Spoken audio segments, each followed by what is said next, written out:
हिंदू धर्म हिंदू धर्म के प्राचीन ग्रंथ में सिद्धि का मतलब एक ऐसी अलौकिक शक्तियाँ हैं जो मानसिक और आत्मिक उन्नति के माध्यम से प्राप्त की जा सकती हैं। पतंजलि की योग सूत्रा और वेदास के अनुसार जब भी कोई व्यक्ति समाधि के उच्च स्तर पर पहुंच जाता है तब उसमें एक अलग सी जागृति आती है। उसका शरीर और मनुष्य जैसे सीमित नहीं रहता। उसकी आंतरिक ज्ञान शक्ति इतनी प्रभावित हो जाती है कि वो प्रकृति के नियम तोड़ने लगता है। लेकिन ये सिर्फ धार्मिक कहानियाँ नहीं हैं। आज भी हिमालय के कुछ गुप्त स्थलों में ऐसे योगी मिलते हैं जो सदियों से जीवित हैं, बिना भोजन बिना पानी के। उनके शरीर पर ना तो किसी बुढ़ापे का असर है ना किसी रोग का। क्या ये साइंस को चुनौती देने वाली बातें नहीं हैं? सिद्धि का मतलब मैजिकल पावर्स।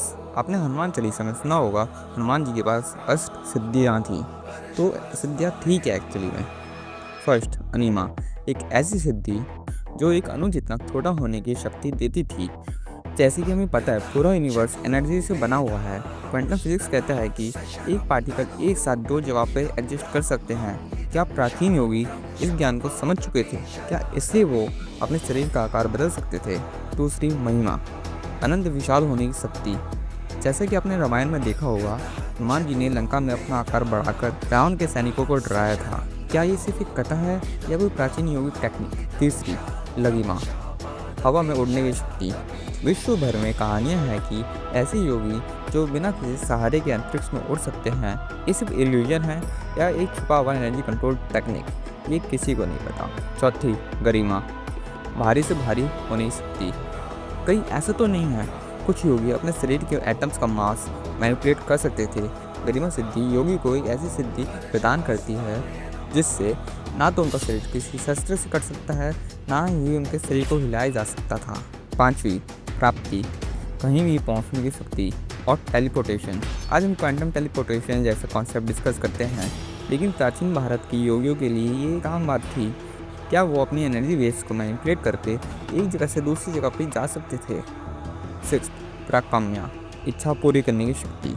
जीवन और मौत के नियम तक पलट देने वाली शक्ति थी। ये कहा जाता है कि श्री कृष्ण ने इस शक्ति का प्रयोग किया था जिसके कारण उन्हें कभी भी भूख प्यास नहीं लगती थी।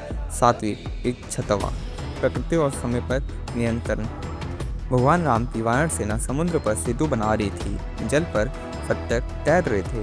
ये एक सिद्धि का प्रभाव था या सिर्फ एक घातक कल्पना? आठवीं, वशिष्ठवा, सब कुछ अपने वश में करने की शक्ति। ये एक ऐसी सिद्धि थी जो व्यक्ति को संसार के सभी तत्वों का स्वामी बना देती थी।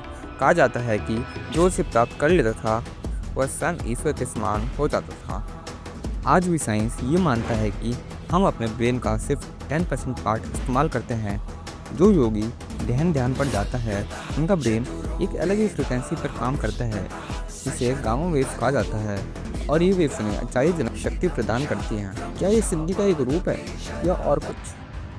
पतंजलि ने स्पष्ट लिखा है, जो व्यक्ति ये सिद्धियाँ पाना चाहता है उसे गहरी तपस्या और समाधि का अभ्यास करना होगा, सही प्राणायाम और मंत्र उच्चारण करना होगा, और माया से मुक्ति और अंतर जागृति प्राप्त करनी होगी।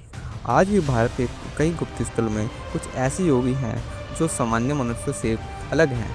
उनके शरीर में विभिन्न प्रकार की ऊर्जा दिखती है जो नॉर्मल व्यक्तियों के पास नहीं होती।